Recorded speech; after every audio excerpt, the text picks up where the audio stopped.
Dr. Henna KS. I welcome you all on behalf of IHMA Kerala State Chapter.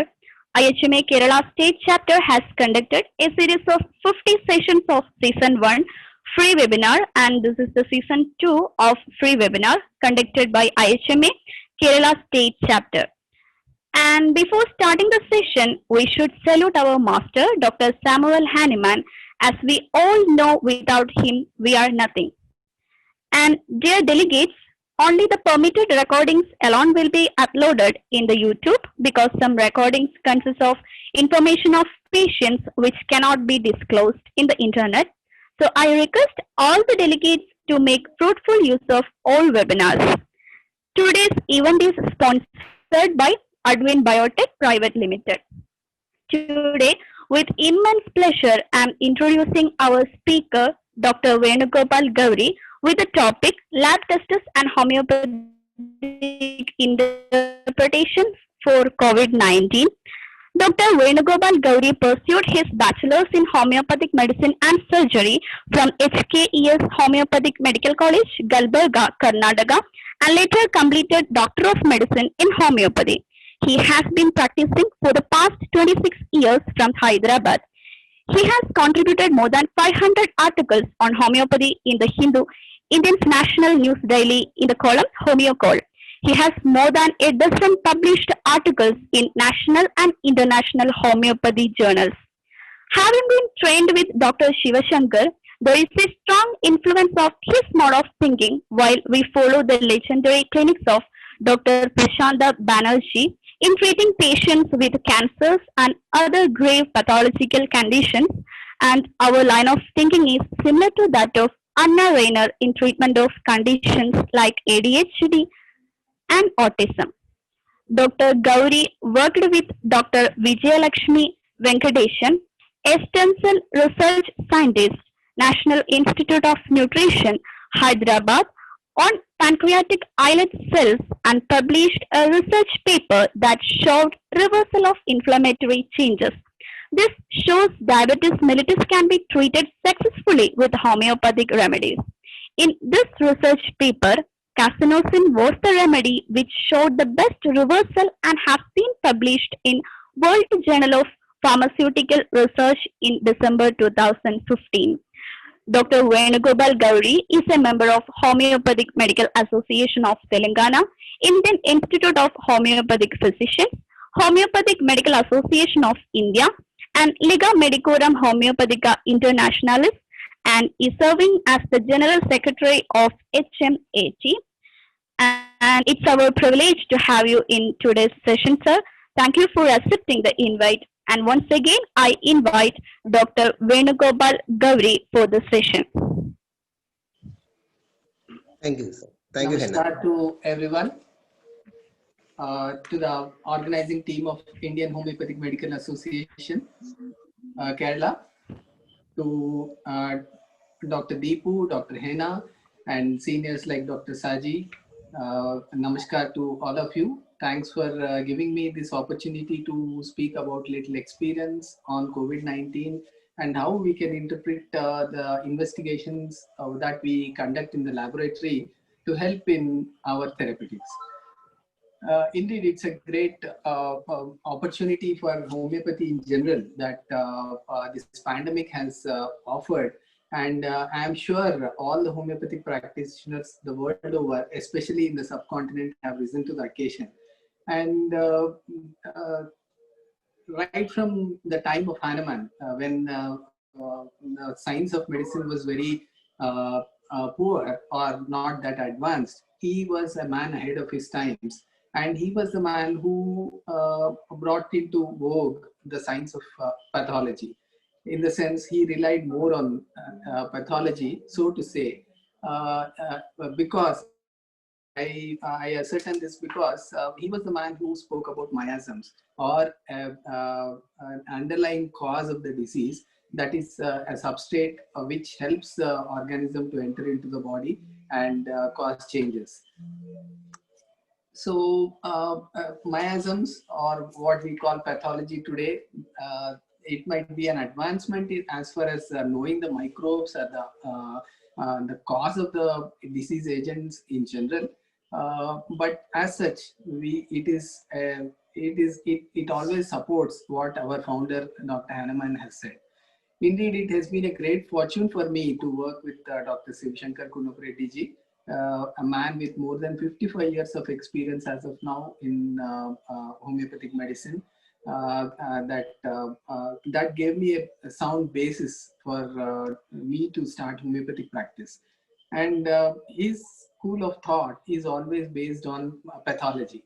And to date, 26 years down the line, whatever happiness I get of treating patients, it is through this method of prescribing. And we are also influenced by so many people in our day-to-day life as far as therapeutics in homeopathy is concerned.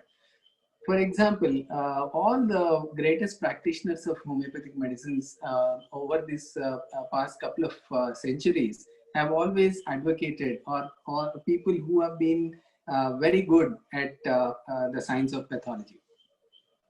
Whether it was Dr. Herring, Dr. Farrington, Dr. Kent, they always spoke about pathology and its influence as to how it can affect the body in general, and what are the things that we can pick up from the pathology and influence the homeopathic prescription.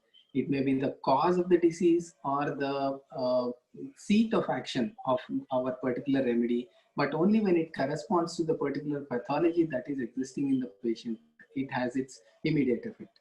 And COVID-19 is not different at all. And it has been a great challenge for all the practitioners to rise to this occasion. In the sense, when the whole world was ducking for cover, implementing lockdown and closing all entertainment or day-to-day life, it was very sure that there was very little in the world of medicine that mainstream medicine could offer. That, in fact, is an opportunity for homeopathic medicine to show its teeth, or how it can do its work in this particular scenario. And the pace with which this COVID-19 virus enters into the body, and the changes that it can bring about in a very short period of time. The active replication of this virus in the human body is just about 9 to 10 days, and it can cause a havoc in this particular period of time. So so the idea is, if we can hold on, if we can break this action of this virus in this short period of time, we can see that the disease does not go into a bad stage. So how do we interpret, how do we understand where the particular virus is as of now, and how we can actually counter the virus? So there are very few simple investigations that can actually show the activity of this virus. Basically, as we all know, it could present as a simple nasal discharge, it could be a simple throat irritation, or a patient says, I was just not feeling well. I do not know what I have to say about it, but I can say that I'm not feeling well. It could also be COVID-19 virus. And the unfortunate thing about COVID-19 virus is that it causes a very low grade fever most of the times. It is less than 100 and mostly not more than 99. So what happens is the patient really takes it very easy, saying that I'm just having some sort of a low grade fever. I'm sure I'll be out of it. And he ignores or he neglects going to the doctor, and he feels happy taking an over the counter medication.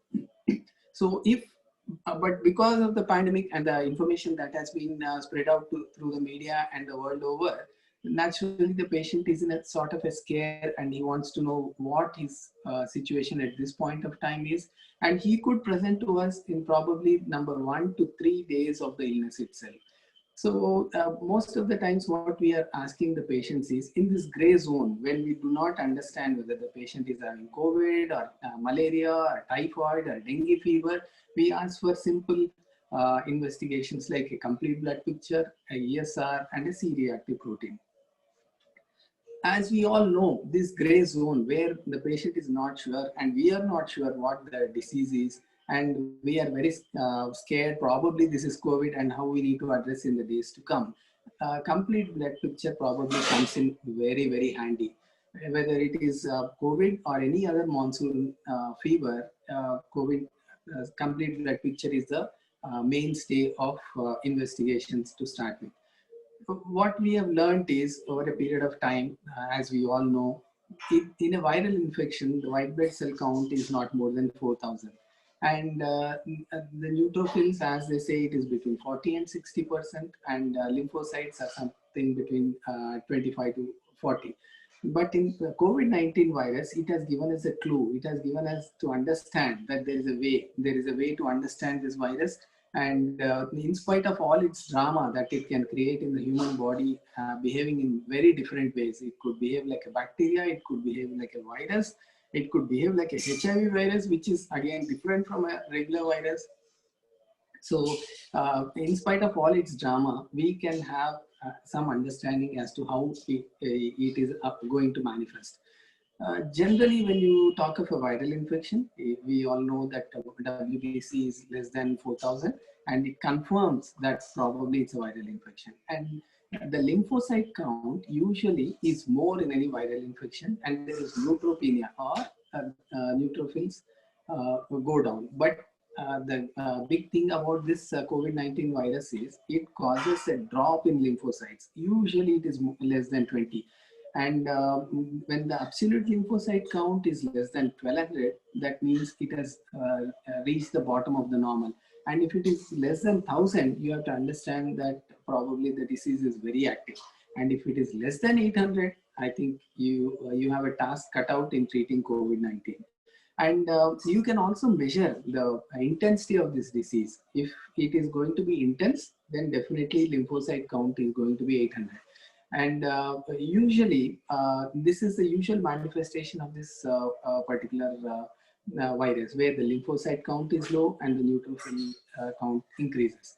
And invariably, when it's a viral infection, along with the low WBC count, there is also an increase in the monocytes. When it is more than 5, we have to understand that it is definitely a viral infection that is manifesting in this particular patient. So there's one more ratio that we need to calculate. So if we, to understand the intensity of this disease, if you can add up the number of neutrophils and monocytes against lymphocytes, if it is more than 3 times the number of lymphocytes, the disease is a very severe disease. The research all over the world till now, in the past 8 months of this existence of COVID-19, has shown that a neutrophil lymphocyte ratio of more than 3.1 means that the patient needs to be washed out, and he is probably going into a intensive infection. So this offers us a clue, very early clue indeed. Now that we have understood that this is one type of manifestation, we also need to understand that it sometimes behaves like a bacteria also, where the neutropenia is there and lymphocytosis is there, or the lymphocyte count is increased and neutrophil count is reduced. But the clear indication here is, again, the monocytes will be more than 5 or 6. So it is a clear indication that it's a virus and it's not a bacteria, and that's how this COVID-19 leaves a trace. So the other way, like what we have spoken, is it could react like a bacteria, it could react like a virus. And we also know that a human infective virus, the AIDS virus, causes a very low CD4 count. And similarly in COVID-19, as we discussed, the absolute lymphocyte count is also very low. Now we are talking about just the complete blood picture, and in the gray zone, say, the first 3 or the 4th day of infection. Then how do you differentiate it with other monsoon illnesses like dengue fever, like typhoid, and how do you differentiate it with malaria? Dengue fever, as we all know, the same white blood cell count is less, and the patient is reluctant to accept that he's probably developed COVID-19 and he doesn't want to go into hibernation at home, and he has to be pushed into quarantine into one of his rooms at home. So, but he needs more conviction from the data that we have to provide him to accept the fact. So that is where when WBC count is more in, less in dengue fever and also in COVID-19. But the giveaway is that the platelet count is usually also low in dengue fever, which is not necessarily so in COVID-19. Of course, there are some cases again in about 5 to 7%, as they say. Even in COVID-19, it causes a low platelet count. But again, let us understand the fact that dengue causes dehydration. It pulls off, the hydration from the plasma, and there is a high packed cell volume. The hematocrit is high, the patient is going into dehydration. That is when you can differentiate again between dengue fever and COVID-19. Having said that, the patient could be having malaria. But the thing about malaria is all the whether it is neutrophils, lymphocytes, or even the monocytes, they are usually all very low, and monocyte count is not usually high in malaria. That is where you can differentiate between malaria and COVID-19, because the patient will ask you, I'm having just a 99-degree fever, I'm having chill, I'm having body ache, I could be having malaria, and there are so many mosquitoes around my home. I'm sure I'm having malaria and not COVID-19. This is probably the way where you can explain to him to this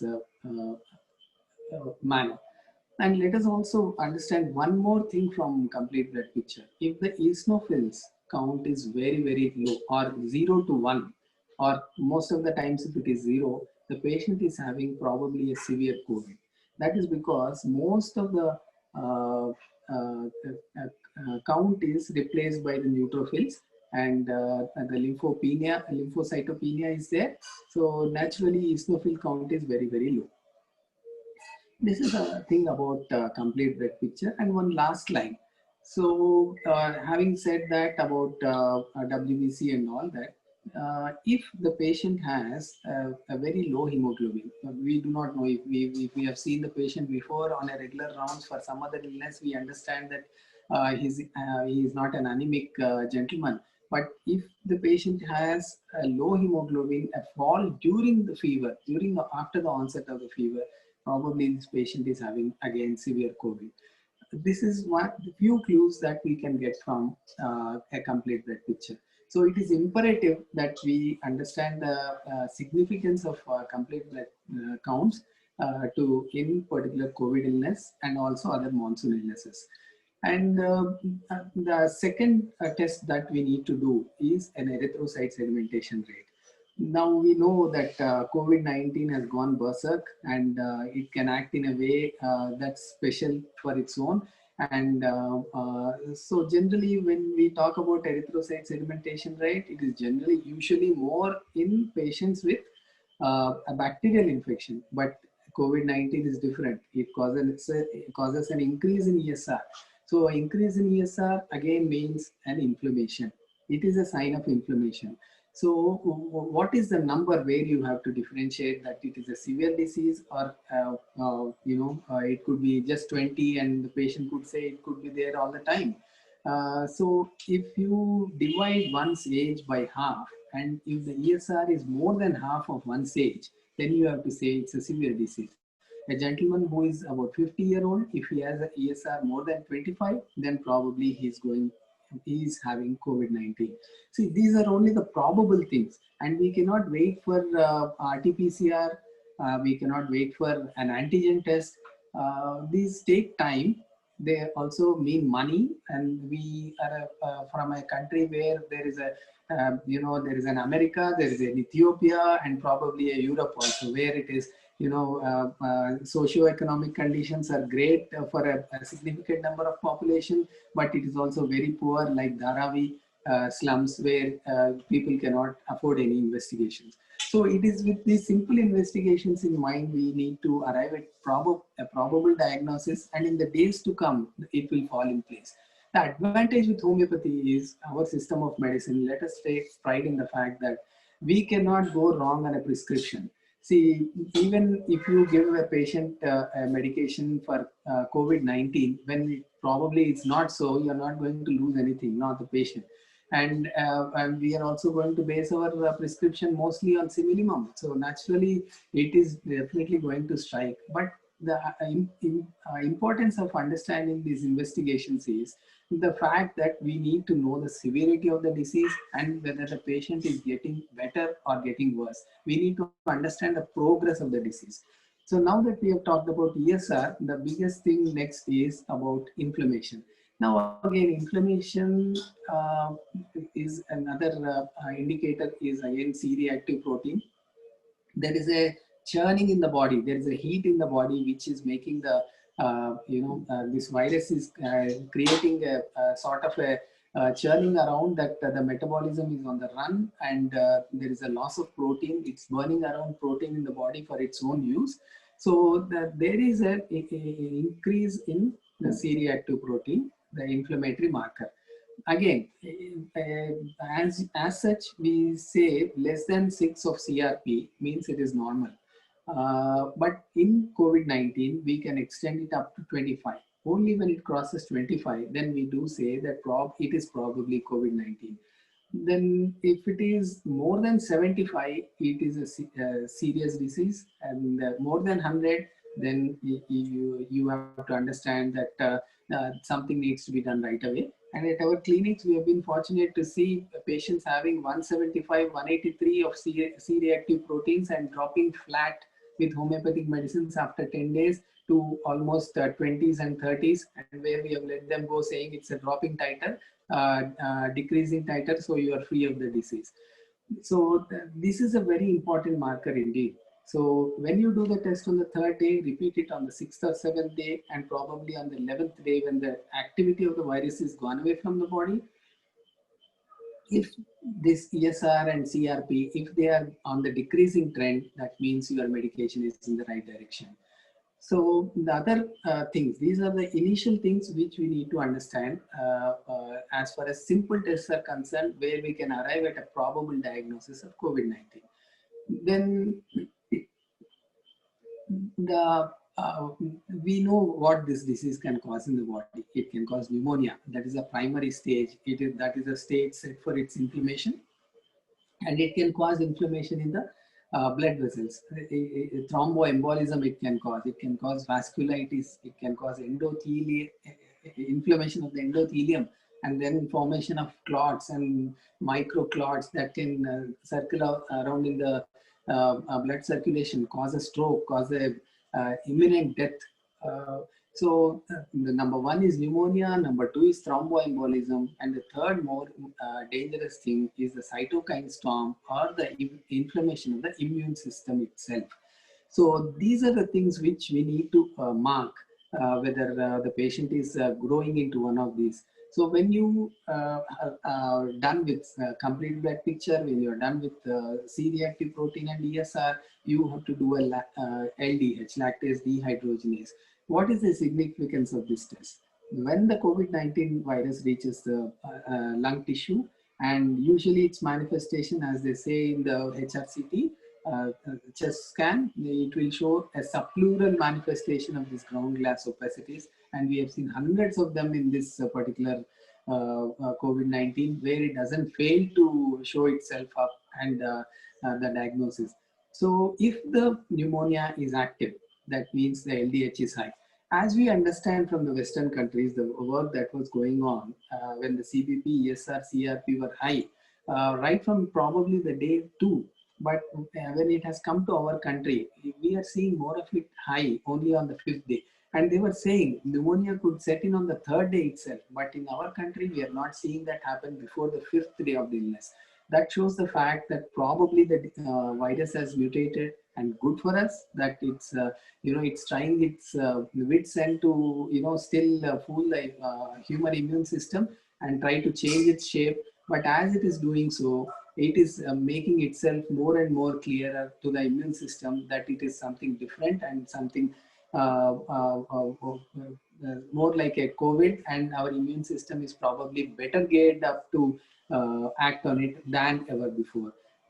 We have seen a lot of mortality in Europe, especially Italy and France. That is because in the early stage of this virus, where the mutation was not much and it was having It's a good time acting on every tissue and organ of the body without the immune system's knowledge, but not so anymore.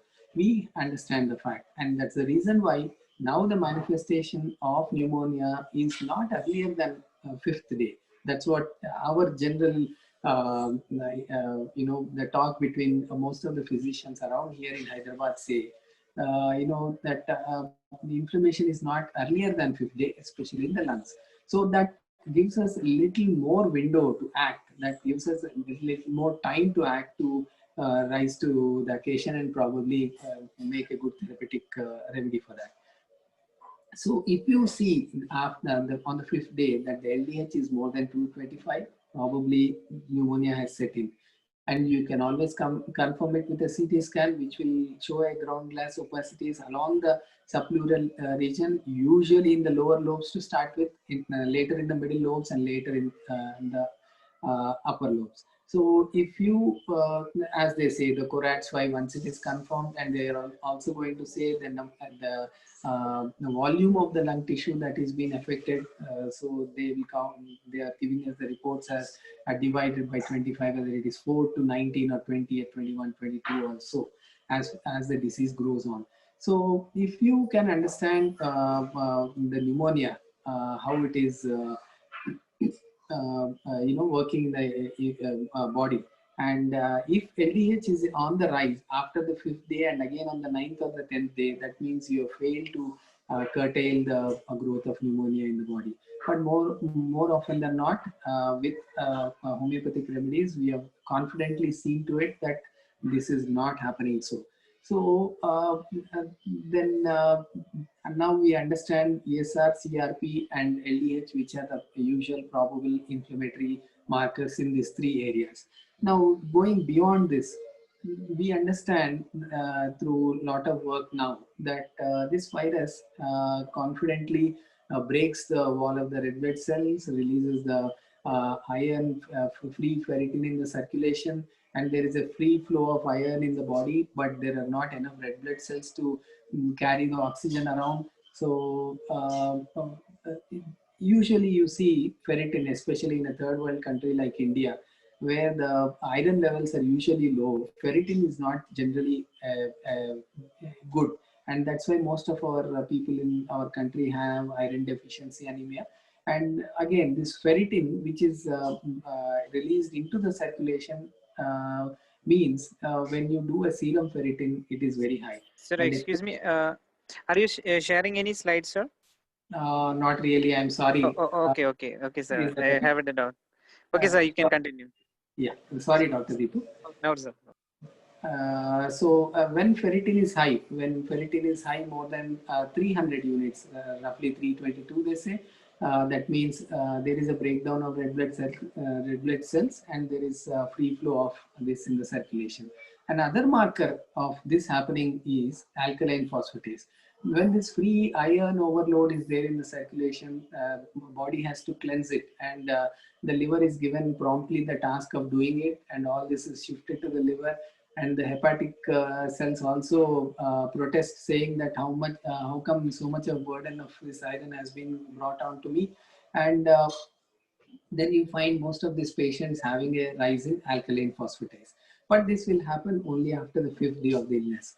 So what is the day of the illness? How do you count the day of the illness? That's what is a usual question what the patients ask us. Then what we have to usually inform them is that it is the day of the first symptom, whether it is a 99-degree fever, whether it is a severe headache, which is not usually so, whether it is a throat pain or a throat irritation or a sensation of phlegm in the throat, whether it is an earache with a throat pain radiating into the ear. These are usual symptoms, and whichever was the first day of the symptom, you have to count from that day. That is the day of illness.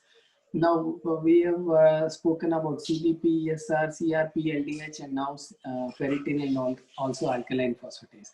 Now let us come on to the second stage of inflammation that it can cause, that is a thromboembolism or the inflammation along the lining of the blood vessels. A very good test that we can do for this is a D-dimer test. If it is more than 500 units, what we say is it is a sign of inflammation, and this patient is quite prone now to develop clots. And if it is more than 1,000, what allopaths usually do is they add anticoagulants to the patient to see that it starts working right away.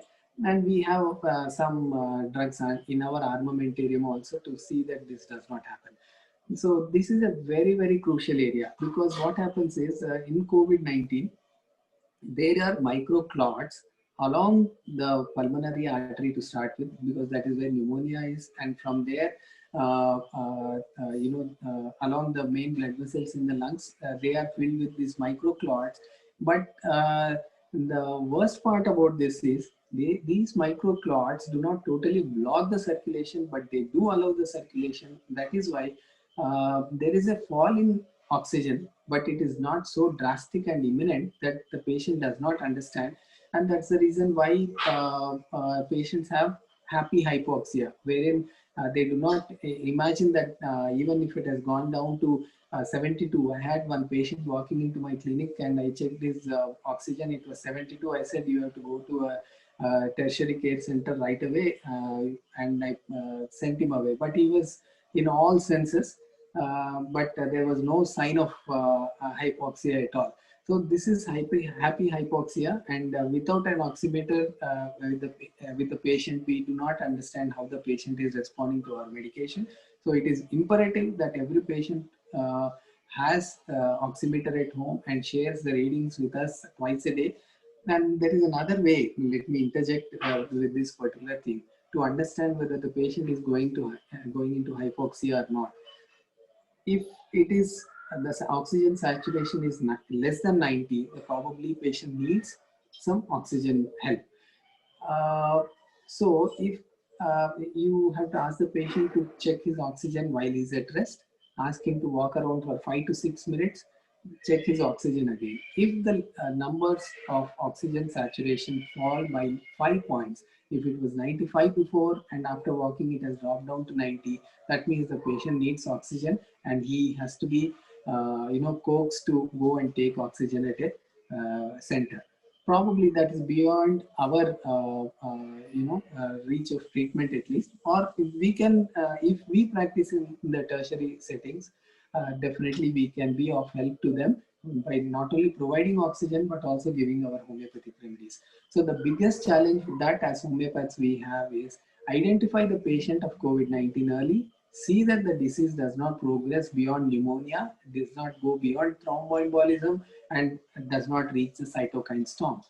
So what if the patient presents to us on 7th day or 8th day, and the replication of the virus is only for 9 to 10 days, and if the oxygen is at 90, just ask look for these markers, whether inflammation is at its peak. Look for D-dimer. If he's in a very high risk of getting into clots, probably you have to suggest him something different. So now these are the things along the lines of inflammation in the lungs and also in the blood vessels. The third and probably the difficult part of this particular disease is the cytokine storm. Why do patients who have been reasonably okay, walking around, talking well till the last moment, suddenly have a fall and lose their breath? It is because of the cytokine storm, wherein apart from the embolism, of course, what happens in cytokine storm is the immune system, which has risen to the occasion of fighting the COVID-19, sometimes unwittingly acts upon itself also, shutting all the systems down, starting with the kidney and then other important organs of the body. And the patient is getting into sepsis. So how do we identify on the 8th or 9th day the patient, if at all presents to us for the first time? We check whether the oxygen is is safe or not. If it is below 85, please suggest him right away to go for oxygen help. And if the inflammatory parameters, you have about 6 hours for you to have all these investigations in hand. If the oxygen is just about 90, hold on to him, give whatever medicine you have to offer for him, and check with the other investigations that come along. and then you can advise the patient accordingly. In patients who are going into the cytokine storm, then the serum interleukin 6, another marker of the immune system, is very high. It's a cytokine, it's very high. So generally they say 7 picograms per milliliter is what it has to be normal, less than 7. And in our clinic, we have been fortunate to see more than 5,500 picograms per milliliter of blood. And after 4 to 5 days of medication, it has dropped to less than 1,000. And when it's a decreasing titer, don't bother to do the test again unless there are other cohort investigation inflammatory markers which are high, like a CRP or an LDH. So these are usually the investigations where we understand how to know the intensity of the disease and how it is progressing. And there is another test like procalcitonin, where you understand whether the patient is having a secondary bacterial infection. When when the big man is at play naturally, and the havoc it has caused around, there are smaller agents which are going to take advantage of the situation, and they are going to come and have a good time. So now that we have understood about the inflammatory markers, how do we base our therapeutics? Well, there are a few remedies that we have been using constantly at our clinic for more than 45 days now, or 2 months of having seen this disease in its active form, especially in Telangana. And we had the fortune of seeing about 350 patients at our clinics, and with good results, and not more than 6 or to 8 of them that have been sent to a center for taking oxygen if they have come early. Of course, we have denied them treatment if they come right away when it was only 85 or something, or less than 90 for that matter, and if they have come very late. So otherwise, homeopathic medicine have definitely helped significantly this population. The first two remedies that come into play as far as COVID-19 is concerned is which carries the burden of treating all the stages of the disease, whether it is the pneumonia, whether it is the thromboembolism or the cytokine storm. So we have to look for a remedy which can act all along those 3 stages of this pathology. So arsenic, calcium, and phosphorus we have found very helpful in treating pneumonia. And there is one remedy, iodine, which we have been using for every patient in COVID-19, because according to iodine, the Materia Medica, which our young associates have given information about, is that pneumonia, even probably without causing any symptoms. For example, most of the patients of COVID-19, they do not have any symptoms, but you check their lungs, they will have ground-glass opacities along the subpleural line. So iodine is a remedy which matches this pathology significantly. So if there is one, remedy which can counter it flat and straight, it has to be iodine. And of course, we have used chelidonium, chenopodium according to the site of the particular lung pathology, but more often than not, it is always bilateral. So only when it is in the right lung, we have used chelidonium, or when it is in the left lung, we have used chenopodium, now some other drug, but most of the time it is only these 3 drugs, arsenic, phosphorus, and iodine. Now, coming to the second stage of the disease, where the thromboembolism is the challenge, where you do not allow the clots to form. So this has to start from right from day one. The patient either meets you, or from the time you identify that it is COVID, or right from the number 1 day of the symptom that he has when if at all he presents to you. So the best remedies that we have found is, along the lines of this blood vessels, if there is inflammation, the best remedy according to research is nitric oxide, and we have picked up amyl nitrate from our therapeutics, and we have picked up Bothrops, which we are giving in 6 potency. And more often than not, most of the patients who have had this remedies right from day one, they have never reached the stage of thromboembolism. Hardly anyone. And it is only when they are diabetics, when they are obese, when they are more than 60 years of age, and if they have already been taking anticoagulants, we have been asking them to continue with what they have been taking. But more often than not, we have not asked anybody to start any other medicine and trusting our own remedies, uh, uh, amyl nitrate and Bothrops. And the third stage of illness is the cytokine storm. The best remedies that we have helped, we have seen help are China self, camphor, and carcinosin. These are remedies which help when the autoimmune stage is, at its peak, when the body tends to attack its own self. So now we know China self, China homeopathy was born with China, and probably it should be reborn with China self, I feel, with COVID-19, because it is so typical, whether it is typical pain of the joints, whether it is a weakness, whether it is a chill with a fever, whether it is a low grade fever, it all points down to China self. And China self, we have also observed that even after the patient has gone through the COVID phase and in the post-COVID phase, if they continue to have fever, more often than not, they could continue to have fever 99 to 100, even to 45 days. But if the ESR and the CRP do not show any inflammation, if the inflammation is ruled out, there is no need for you to bother about 99-degree fever.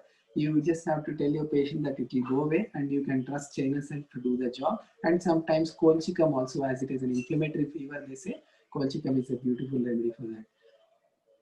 So China self is a great remedy for this. I think you should use it right from day one to prevent the cytokine storm from happening. And camphor is a beautiful remedy right from the time Dr. Rajan Shankaran has spoken about it. We have we had the opportunity to read more about it, our friends together here, and we understood. Hello, doctor. We have some request that if you can mention the doses and repetitions along with the remedy, it will be better.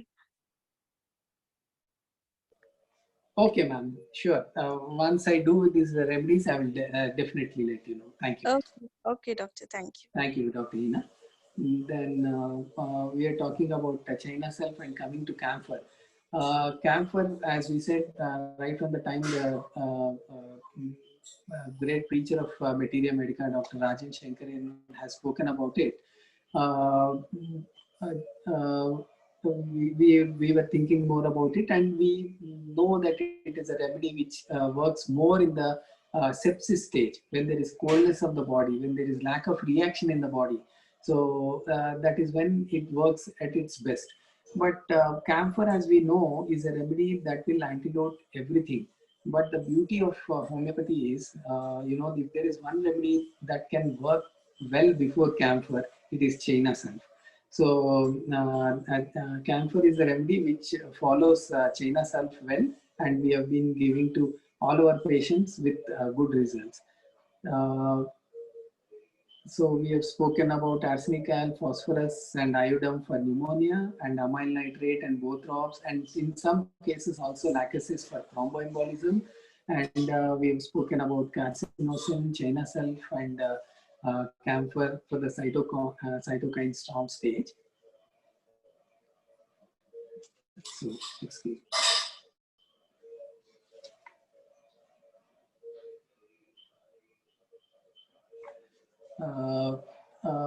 So these are the usual remedies, and of course symptomatically, whenever it comes across, right, in the gray zone, for example, when the patient sees us, if he has high thirst, body ache, chills and nausea and vomiting, we don't think beyond eupatorium. And if the patient has thirstlessness, severe body ache, chill and lassitude, malaise and a lot of fatigue, we don't think beyond gelsemium. And our prescription, right from the time Dr. Shivshankar ji has taught me, is a dose of arsenic alb to start with, and Rustop's 205 doses every 4 hours for the second day. That has done a lot of help to most of the patients. It is only beyond 24 hours, if the fever lasts, that we think about some other remedy. So then eupatorium, gelsemium, natramure, again if there is high thirst. These are the remedies that we have been using. Excuse me.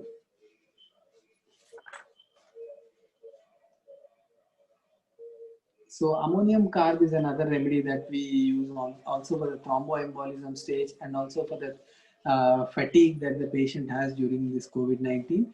And carbo-veg again symptomatically whenever there is so much of breathlessness that is typical of this COVID-19 illness. So this is mostly about the pathology of what COVID-19 can cause in the body and what are the remedies that we have been using. Carcinosin, arsenical, phosphorus, iodine, we are using 200 to start with. And carcinosin, China self and camphor, we are using in 1M potency, both drops in 6C potency, amyl nitrate either in 6C potency to start with and later in 1M potency. These are the usual things. And we are not hesitant to mix any of these potencies because in the same vial of one bottle of pills. That's what we have been doing in COVID-19 with excellent results. And what I can tell you about this is save lives first. Science will come later. So let us not hesitate to do anything out of the box, something which is behaving very differently. There is no time for us to see whether this remedy is going to work or not and then switch on to the next remedy. We have to see that our prescription is ready for the patient even before the patient comes to us. This is the state of therapeutics, generally what we are doing at our clinic. Honestly, I would love to share this with you without any hesitation and with very good results. And some little experience if you want me to share. We have seen that patients who have loss of smell and taste, we don't ask them to do anything beyond CBP, ESR and CRP. Because most of the time 99% of the patients will never develop pneumonia in such a scenario. And the other experience that we had at our clinics was that if a patient who is having loose motions as a symptom to start with, such a patient will be the super spreader and more likely that he is going to infect more people in the house. But at the same time, it also means high viremia because instead of not only the respiratory tract, the virus also has taken the route of the ACE inhibitors into the gastrointestinal tract. But all the same, such patients also recover well. If that is the first symptom to start with. If the patient has diarrhea after the onset of the disease, on the 4th or the 5th day of the disease, after fever and all that, then probably you cannot consider that as what you call the starting of with the diarrhea. So they have a different prognosis. And in children, what we have observed is that most of the children present with pain abdomen and typically in the right iliac fossa. And when you see a ultrasound scan abdomen, you see a mesenteric lymphadenopathy, but the appendix is fine. And the thing about COVID-19 is it will have an inflammation of the mesenteric lymph nodes, but no other lymph nodes of the body, either cervical or mediastinal. That's the thing that we should know about this disease. And such children, if you wait for a while and ask them to go for a COVID-19 antibodies test, IgG antibodies, 100% you will find that these patients, these children will have a antibody positive to COVID-19. So generally when the patient complains of heaviness in the chest, congestion of the chest, you always think about myocardial infarction, but not in the case of COVID-19. It is usually pneumonia. That's what patient means. So, and I've seen a patient coming with a ear pain who has met a ENT, and that lady gave her some antibiotic and sent her away saying that it's just ASOM, but this patient had COVID-19. So these are the things, and generally we ask the patient to go for an RT-PCR if symptoms are not clear, and antigen antibody tests like IgM antibody has started in Telangana only about 8-9 days ago. That's a great boon, but the only problem with IgM antibody is it is positive only from the 7th day of the illness. So RT-PCR, we can expect it to be positive right from day 2 of the COVID-19 illness. And then, so IgG antibodies, we have seen that they are positive usually after 28 days of or 4 weeks of the illness, most of the time. And if the patient has had a severe infection, probably it can be positive right from 14th day of illness.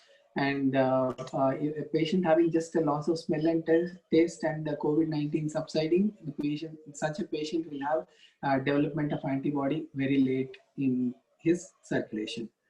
So, and RT-PCR, as we know, it is only sensitive to 70% of the patients. Only 70% of 100 people who are infected with COVID-19 actually have RT-PCR positive.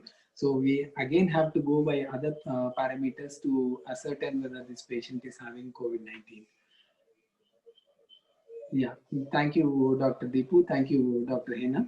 I'm open to any questions. Thank you very much, sir. Can we have an interactive session with the participants? Yeah, perfect. Okay. Sir, you need a break, sir? No, perfect. Thank you so much. Nothing. We can have a break like 1 or 2 minutes, sir. No problem.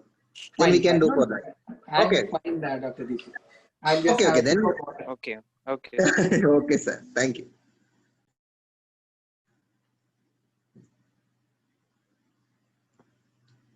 No, rather than raising hand, you can enroll your questions. Sunitha Pillai, I will unmute you, okay? Dr. Sunitha, you can unmute you. Yeah, hello, doctor. Good evening. Just wanted to know the different remedies which you have told about for the different stages. Are you using all of them together or one by one? Honestly, all of them together, ma'am. So how do you administer it, sir? In the same 1 gram pills, I ask the patient to mix all the dilutions and take them. So even if it is of different potency, like 206 all together? Very true, ma'am. Okay, that's what. Thank you. Thank you. Thank you.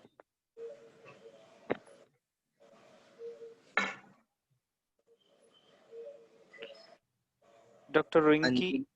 Okay. Anjali Sharma, you can unmute yourself. Dr. Anjali, you can unmute yourself.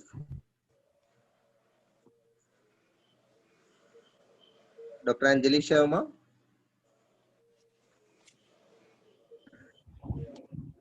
Sorry, sir, it was my mistake. Okay, fine.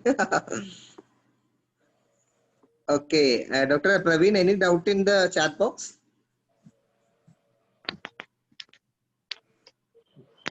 Hello. Sir, Okay. I have a doubt.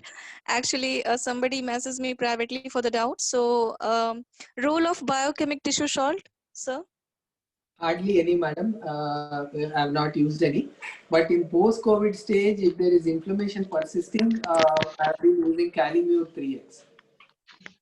And sir, everybody asking about potency because we have everybody asking potency of all the remedies. Which remedies now? Potency, usually arsenic, alb and phosphorus have been giving 200, iodine 200, both drop 6C, amyl nitrate 6C, and carcinosin, China sulf and camphor usually in 1 m. Okay. Dr. Sri Harsha, you can ask. Hello, sir. Yeah. Good evening. Sir, any mother tinctures are using, sir, in the treatment? Aspidosperma mother tincture we have been using for breathlessness. Justicia if cough is more. And usually productive cough is less in this particular condition. If so, it is there. We are using Coccus cacti mother tincture and Grindelia mother tinctures. If the patient does not have any symptoms, sometimes we are using Echinacea mother tincture for improving the vitality, if any. Thank Dr. Geeta, you can ask. Geeta Joshi. Yeah. Sir, I have this query that how much time do we require to assess that whatever medicines we are prescribing, we are on the right track? Because especially this COVID time is very important. So how do we understand that we are on? Absolutely, ma'am. In 72 hours, you should know. That's the reason why we are, not hesitating to mix any number of medicines or give any number of doses also.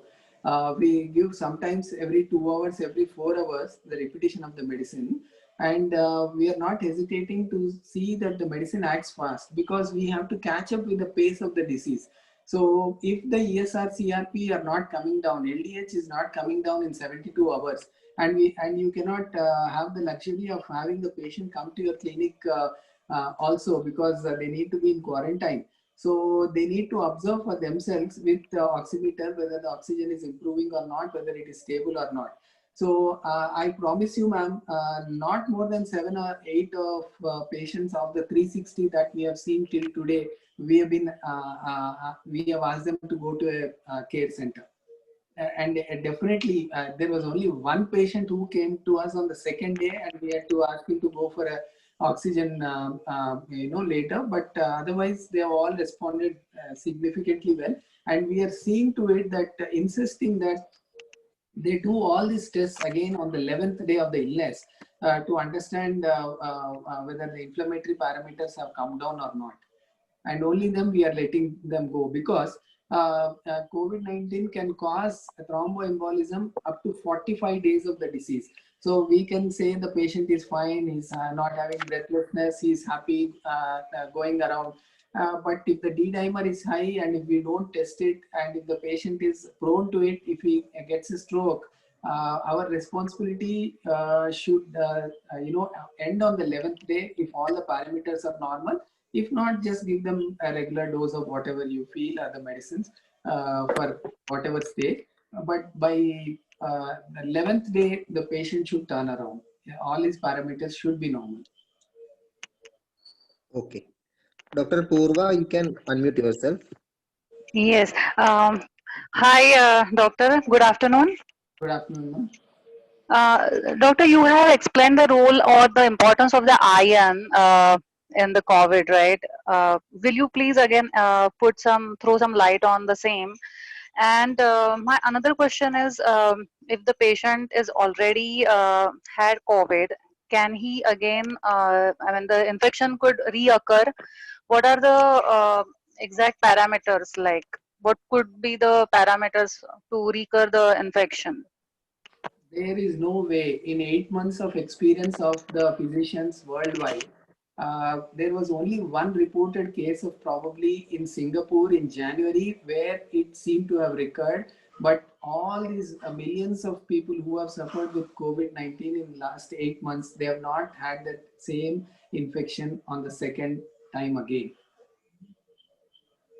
And also a patient can have a RT-PCR positive till 45 days of infection. So most of the times these days, people who have to join back work, they are asked to go for another test.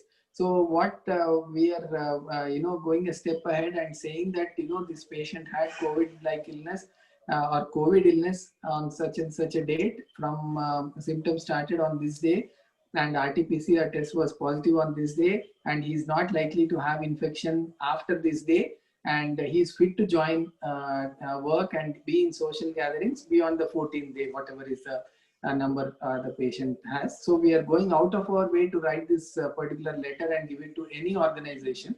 It is imperative because the fear of COVID-19 has to be removed. Just because they are positive, it doesn't mean that after 14 days they will be of any infection to others. There is no way. Thank you, Dr. Purva. Okay. Dr. Akshada? Dr. Akshada, are you there? Yes, yes, sir. Dr. Can you Akshada hear me, sir? Mahajan. Okay. Okay. Yes, Yeah. sir. Can you hear me? Yeah. Actually, most Yes. of my doubts have already been asked by the respected doctors. So I'm very happy that my doubts are already clear. One sincere thanks to Dr. Venugopal Gauri, sir. I am particularly a housewife and just started practicing, but 2-3 sessions that I have experienced from you, I'm really thankful you. It has made me my practice so well, sir, and I'm getting really good results. Thank you so much for making homeopathy so easy, actually. And so this was not the way that we used to think about homeopathy, but it is really nice to hear homeopathy in this way. And the correlation that you do, Venugopal Gauri sir, about the blood test and the clinical things and how to prescribe with that, that really helps a lot, sir. Thank you so much for this wonderful session to the association. Thank you to the association for conducting such a good session, sir. Thank you so much, Dr. Akshada. I mean, it has always been my dream, you know, whenever I used to attend some big schools of homeopathy, a lot of patients, lot of our young practitioners who come out of the seminars say, oh my God, I gave causticum the other day to my child. I hope nothing will happen. So I'm sure, you know, if you look at the aphorism 155 of Organon of Medicine, what our founder has written, he says, you know, if you give a remedy, and if the patient does not have that symptom and you still give the remedy, it is not going to cause any suppression. It is just going to disappear in the human metabolism. That's what it is written about. And even if you give a simillimum, so you say you catch 12 perfect symptoms of a patient and match them with 12 perfect symptoms of sulfur, natrium, or whatever remedy, and give that particular remedy in one dose. And there are also 900 other proven symptoms that are not there with the patient at all. So just as those, the similar remedy there, where there are symptoms which do not cause suppression, in the same way, if you give a number of remedies and which correlate only few symptoms each of a remedy to that particular patient, they still do not cause any suppression. And I hang my neck out and say this. Thanks, Dr. Akshada, for the compliment. Every homeopathic practitioner should not be scared of practicing homeopathy. They should come out and practice homeopathy. They should make all the best use of the tools that we have in our hands. And if Dr. Jitu, if you allow me, let me say a few things. We also add a lot of supplements for our patients. To bring down the inflammation, they say that vitamin D 60,000 units per day for 3 days during the course of illness is very useful. That is what we have been adding to every patient. And we have been giving vitamin C about 15 milligrams per day for 5 days to every patient. And there is another supplement, melatonin, which we give about 15 milligrams of, every day for 5 days. This is also a remedy supplement which helps in preventing the patient going into ARDS, acute respiratory distress syndrome. So these are the supplements that we are using right from the day of Hahnemann. He was never shy of using supplements. And my teacher, Dr.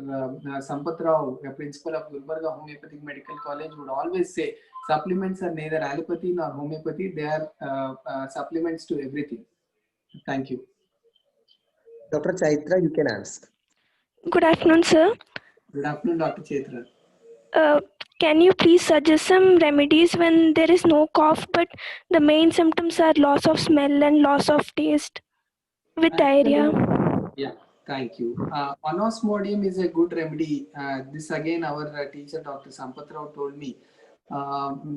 He said anosmodium is a good remedy for loss of smell, which we have been using.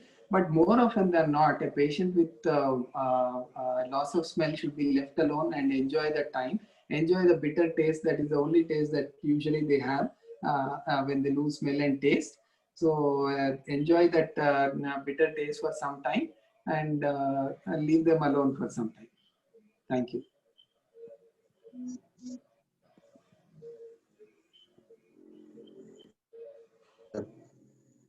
Dr. Praveen, can we take some doubts from the chat box? Hello.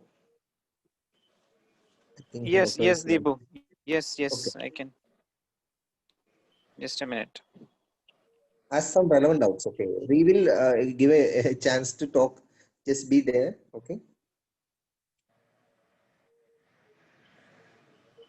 So, do you have any experience regarding treatment of post-COVID pulmonary fibrosis treatment? Not really, doctor, but we have seen LDH and CRP more in some patients after that, and also interleukin 6 more after the 11th day of illness, where we have given our usual remedies. I'm not sure. I'm sorry, but fibrosis I have not seen. I have not seen. Okay, okay. Dr. Imran Khan, you can ask. Sir నమస్తే doctor Venugopal sir గారు నమస్తే sir బాగున్నారా నమస్తే ఇమ్రాన్ ఖాన్ సాబ్ నమస్తే sir చిన్న remedies sir CRP level తగ్గించే for decreasing the CRP level which are the homeo remedies and for increasing the oximeter SpO2 rates which are the homeo remedies and finally we can use any nebulization homeo mother tinctures or dilutions with the help for the nebulization for treating this COVID patient. Yeah, the remedies as we just discussed, usually they are the same things that we use for inflammation. So basically the whole challenge is inflammation. On which plane is the only difference, whether it is the lung or whether it is the blood vessels or it is the immune system itself. But these are the usual remedies for every inflammation, and predominantly arsenic and phosphorus come very, very handy in such things, and iodine in lungs, as we discussed, China self when it is all over, camphor again when it is all over the immune system. And the second question was about, sorry, Dr. Imran. I think he asked for, I think I will unmute him, Imran Khan. Dr. Imran, can you just unmute and ask the second question?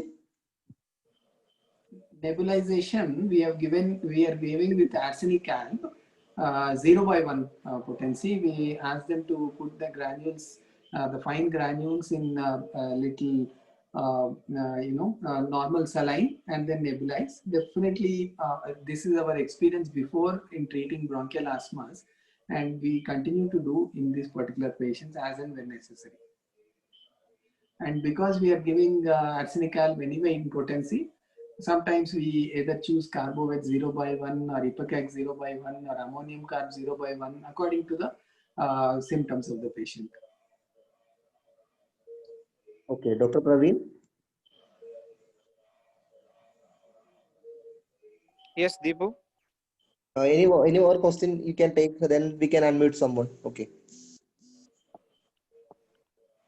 So which is the medicine that is given for nebulization? Is only Aspidosperma or any other? No. Aspidosperma mother tincture we are giving, doctor, orally. Ipecac 0/1, Carbovet 0/1 or ammonium carb 0/1. Because we are giving already arsenic in potency, we are not usually giving nebulization with arsenic 0/1. Otherwise, in asthmas, we have been doing that before. Okay. Dr. Sadhana, you can ask. Sir, can you please repeat the test for thrombos at, sorry, sir. Just a hold. Thromboembolism. Thromboembolism. What are the tests for that, sir? D-dimer is the first best test, and if already patient is in hypoxia, generally they do fibrinogen also, but we don't have the opportunity to do it because it is done usually in a hospital setting. But if D-dimer is high, then it is a simple meaning that thromboembolism is there and you have to act quickly. Okay. Dr. Praveen, is there any question? There are the questions for everything I have that they have asked already. I think. Okay.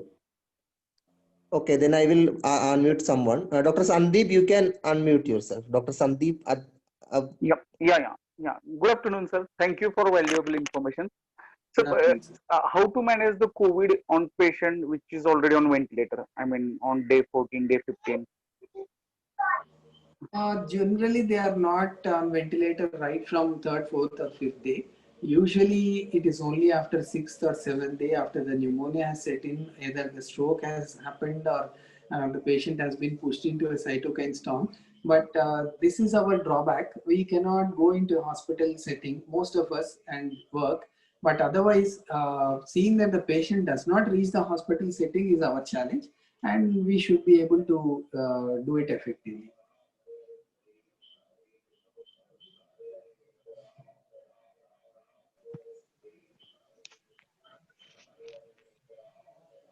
Yeah. Thank you. Any Dr. Sanjyoti? Hello. Yeah, you can ask. Hello, sir.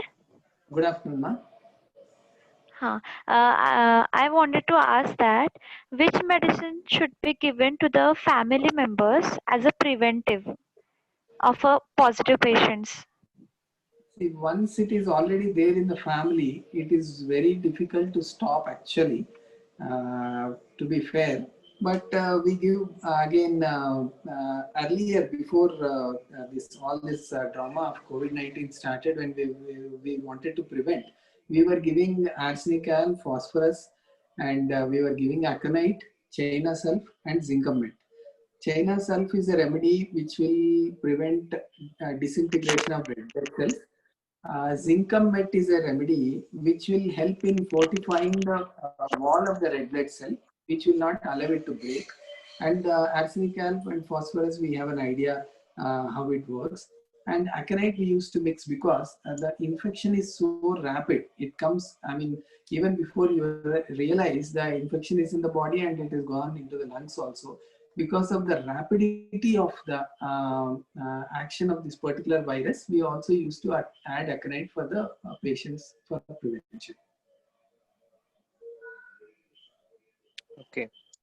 Is it clear, doctor?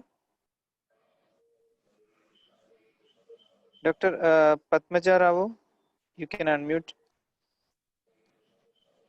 Are you there? Hello, Good doctor. evening, good evening, Dr. Gauri, sir. Yeah, this is Padmaja here. I just wanted to ask you again, what is the vitamin D supplement you are giving? How much in a day? 60,000 units a day for 3 days, ma'am. Oh. It comes in the market as Caldikind or so many names. 60,000 units per day for 3 days. Okay, okay. Dr. Kavita, you can ask. Hello? Are you there? You can ask. You can ask. Yes, doctor, we can hear you. Dr. Kavita, good afternoon. Please go ahead. Yeah, whatever you have told about the preventive medicine like RSAL, phosphorus, China, is it completely mixed together or we are giving separately? No, ma'am. We had given mixed. Zincamet 6C, China sulph 200, RSAL and phosphorus again both 200, ma'am. Aconite also Yeah. 200. Okay, sir. Because I have given, as of my knowledge, I have given only RSAL, so I want to know once again. Thank you. And can you Nothing repeat, wrong, sir? Thank you, sir. Sir, please, can you repeat the remedies once again? It was a little bit fast. I couldn't write it properly. Sorry. For the pneumonia stage, we found that arsenicum, phosphorus, and iodine were working well. All in 200 potency we would give. Not hesitating to give 1M or 10M if the remedy has worked, or if the inflammation is not reduced on the 7th day, we would go for 1M potency of these remedies also. Then carcinosin 1M, China sulph 1M, and camphor 1M for usually they help more in the cytokine storm stage to prevent the cytokine storm stage at least, because once the patient is in cytokine storm, he's not with us. He has to be in the hospital sitting. Then the remedies for thromboembolism, what we have used are amyl nitrate 6C, Botox 6C, and sometimes Lacosus 200. Okay. Thank you, doctor. Thank Dr. you. Ayodhya Krishna, are you there?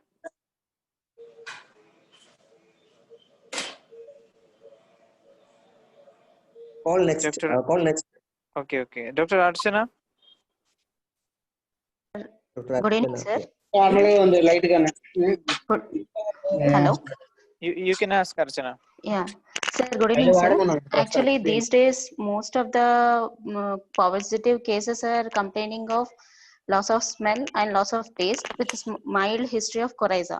And what is the prognosis in such situation and what we have to do?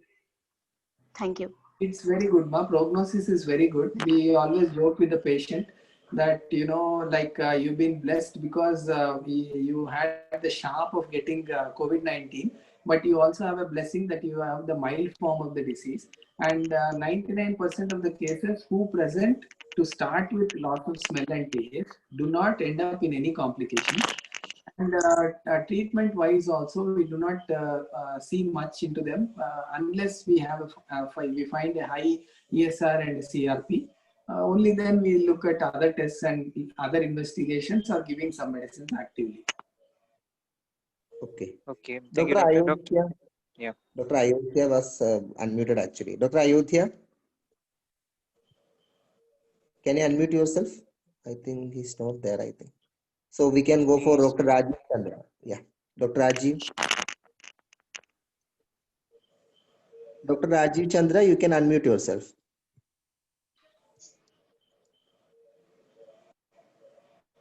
Dr. Rajiv? Dr. Rajiv, it is just one click only, okay? I think he can't do that, okay. So, is there any other doubts in the chat box, Dr. Praveen? Hello, Dr. Praveen? Yeah, one more person has raised the hand, Deepu. Who's that? Dr. Sadhana already asked the Dr. question actually. Sadhana already asked. Yeah, yeah. Okay. Then Dr. Swati is there. Swati, you can unmute. Yeah, Dr. Swati. Okay. Doctor, what is the prognosis for loose stool after recovery? After recovery, ma'am, not much of a problem. I think that can be taken care of. You probably treat it as a, basically the microbiome of the small intestine, is lost, and you have to supplement them with probably vitamin B12. So that helps them in recovering faster. It's more like a irritable bowel. Large intestine has a microbiome. Small intestine, it's an area where most of the vitamins are absorbed. Because the small intestine is usually affected in COVID-19, you supplement the patient well with vitamin B12, they are going to recover faster.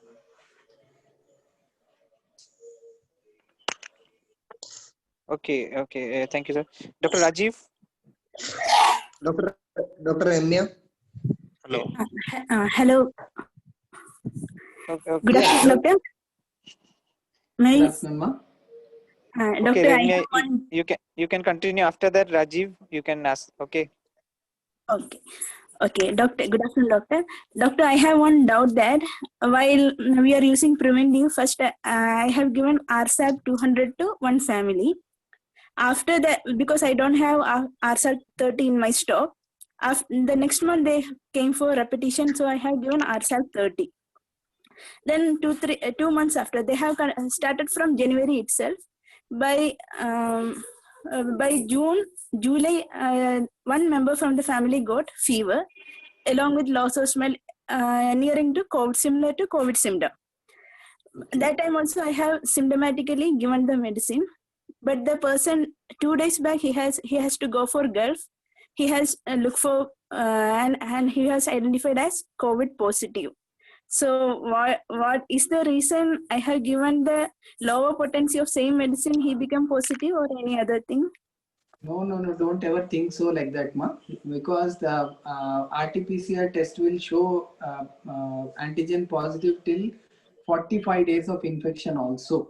So after the patient has recovered also, if the virus, the fragments of the RNA virus could still be there, and it's not a live virus, it is not going to replicate, it is not going to infect anybody. But then, we cannot stop it from coming positive for 45 days in some cases. Please don't worry about the potency you have given at all. It's not because of that. I think I would like to imagine that because you have given the right medicine, the disease was mild in this case. Okay, Dr. Shweta Bihani. Hello, sir. Good It afternoon, was, Dr. Shweta. yeah, it was very informative session, sir. Actually, I wanted to ask you, like, as you said that in pneumonia stage we can give this medicines, phosphorus, iodine, and so how frequently can we do the blood investigation so that we can know that the patient is not gone into second stage and we can continue the medicines you have told for second stage and then the third stage. First So, investigation, Dr. Shweta, is the oximeter.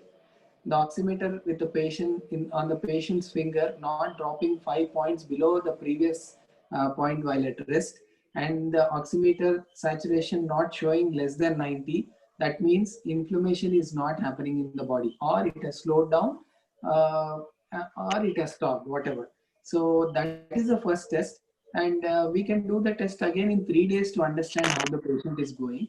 Anyway, we'll also know whether the patient is having fever, whether the patient is having tiredness, or he's getting better or worse symptomatically also we'll know. That is when we can decide on the test. But generally, we do the test on the 3rd, 7th, and 11th days usually.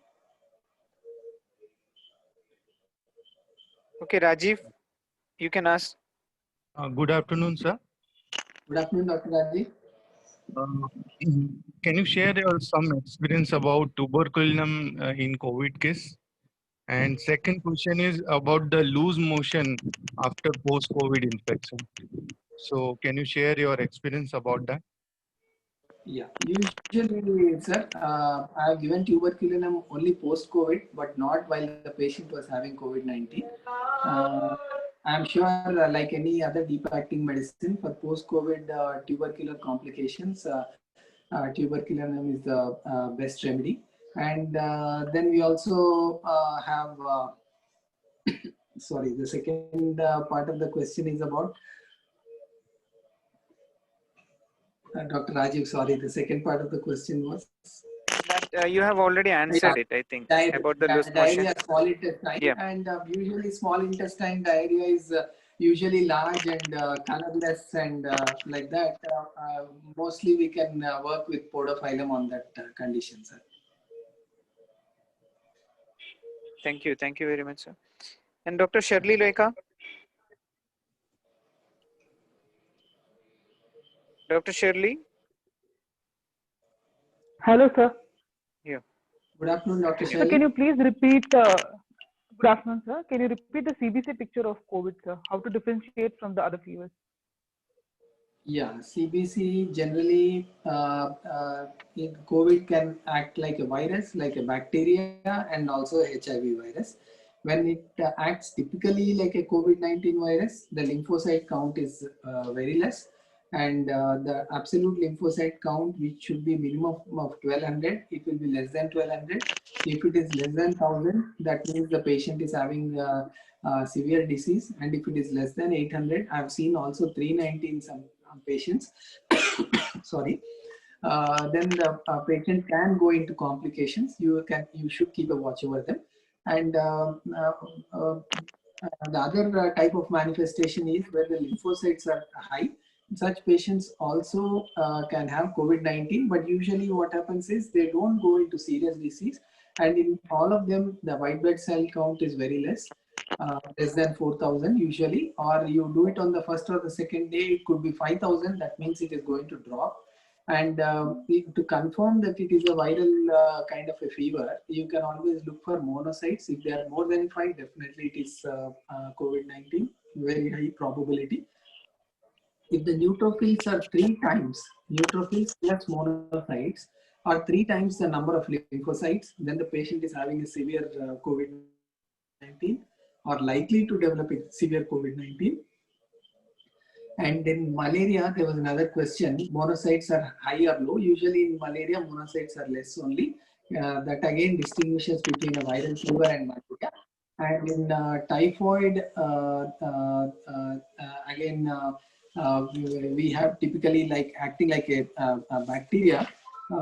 We have the low neutrophils and high lymphocytes, but in typhoid monocytes will be less whereas in viral fevers, monocytes will be more. That's a differentiating feature. And dengue, as we all know, platelet count will be less. But as we discussed again, even in COVID-19, in some patients, about 5 to 7% of them, platelet count could be less. But the differentiating feature here is the packed cell volume is very low. So that Thank you, means the sir. patient is having dehydration. Yeah. Sir, would you like to go for 2-3 questions, or should we wind up here? Yeah, we can go ahead if I there's think no 2 more problem. questions we will add, sir. Yeah. And after that, we shall Sure. wind up the session. Sure. So, Samir Parekh, you can unmute and ask. Dr. Shamir, can you hear me? Dr. Samir? Hello. Yeah, continue. Good evening. This is Vidisha Samir Parekh. Sir, I want to know, we have 3 patients in a family who are COVID positive. Along with allopathic treatment, we have given homeopathic drugs, Briania and Ferramphos and Calimure.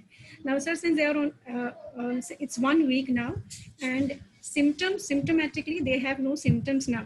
Sir, how to judge whether the medicine should be continued and how long? Their HRCT showed changes of pneumonia last week. Now, for how long should I continue, and what should be my line of treatment to understand? Because in allopathy, they are continuing, still the drugs are on. But how we have to judge? I have no symptoms now. So now what should be the plan of action after this? First 3 days of disease only, I think remedies like Briania, Ferramphos and Calimure have a role to play. After pneumonia has set in, I think we have to change some. And if the CRP and LDH is more, then you can think about these drugs, what we just discussed. You give it a try, and I'm sure it's going to help them. Okay, Dr. Sakshi, ask your questions first.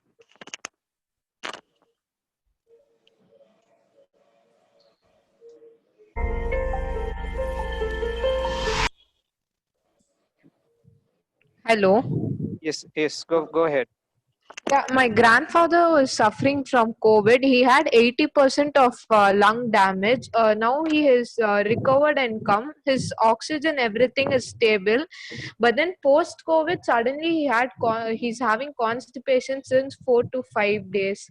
So what should be the line of treatment? And still now he has a mild cough, though it's been like 20 days, 25 days now. He's still having cough, doctor. So is he negative, or what should be the thing? And they haven't taken x-ray again, doctor, since his oxygen level is normal.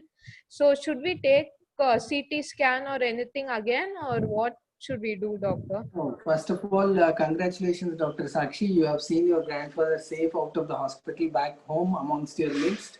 Happy for you. Constipation is a small price to pay for what has happened, but definitely I think the microbiome in the intestines has been lost. You can look at improving it through our remedies like Ethusa or Nux vomica or sulfur, or even Plumbermet. These are beautiful remedies that help re-energize the gastrointestinal tract. And you could look at some remedies like Carboveg, Calicar, sulfur. Sulfur is a beautiful remedy for post-COVID complaints, especially after an acute disease has taken its toll. We know there's a great antisoric, a beautiful role in pushing back the patient back into his original self. So these are the remedies that you can have in mind, and there is no point in repeating any chest X-ray or a CT scan because it is only the residual pneumonia. Once the virus has stopped its replication, whatever pneumonia has happened in the first 10 days of the illness, that's where it is. Now it is only repair that you have to do from your side. And whether the infection is active or not, to see that secondary bacterial infection is not there, just look at other parameters like ESR and CRP and treat him symptomatically. I'm sure he'll be back. Okay, we shall for the last question. Dr. Anjali? Yes, sir. Thank you, sir, for the opportunity. Sir, I wanted to ask you that the patients are repeating their symptoms, like they're getting COVID again. That is because of that 45 days period that it stays for that much day. Hello? Am I They audible? can have, yeah, very much, ma. They have symptoms of COVID probably from 45 days to 2 or 3 months of infection, but they will never get COVID-19 again according to the signs of the day. So treat them symptomatically. Definitely they'll be all back. But the COVID does not again recur according to the signs of the day. Okay. I think, sir, it's we can time to wind up the wind up. session. Yeah, wind up the session, I sir. think sir has been in a run for our session actually. It was a very nice session. Before concluding, Praveen, we haven't played the video actually for Advent. Okay. Can we play that now? Dr. Okay. Ujjwal, can you play that?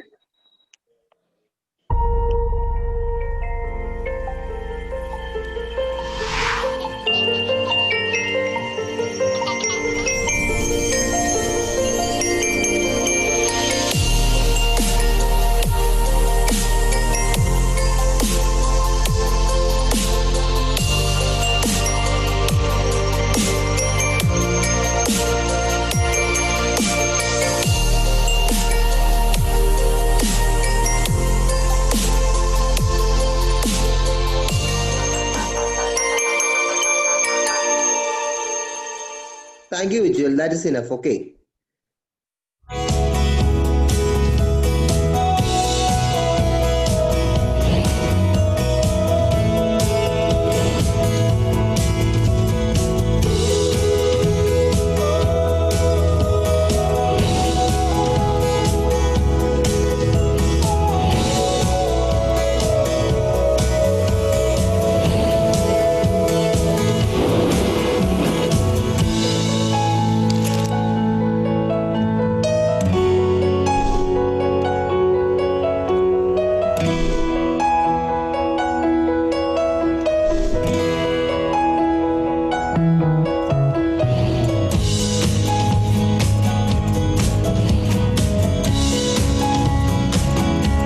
Okay, Ujjwal, I think we shall. Deepu? Yeah. We Yeah, can I conclude think. the session. Thank you, sir. Thank you, sir. Thank you. It was a very nice session, especially the interactive session. It was very interesting, sir. On behalf of IHMA State Chapter, I extend my thanks for you for coming here, for having a wonderful session with us, sir. Dr. Henna, are you there? Yes. Hello, Dr. Praveen. Can you hear me? Yeah. Just you can. Okay, good afternoon, everyone. Actually, that indeed a very informative section because I think it's very relevant topic in these days. And the knowledge and the experience you shared, sir, about COVID-19 is really valuable. And I think it was also very inspiring session too.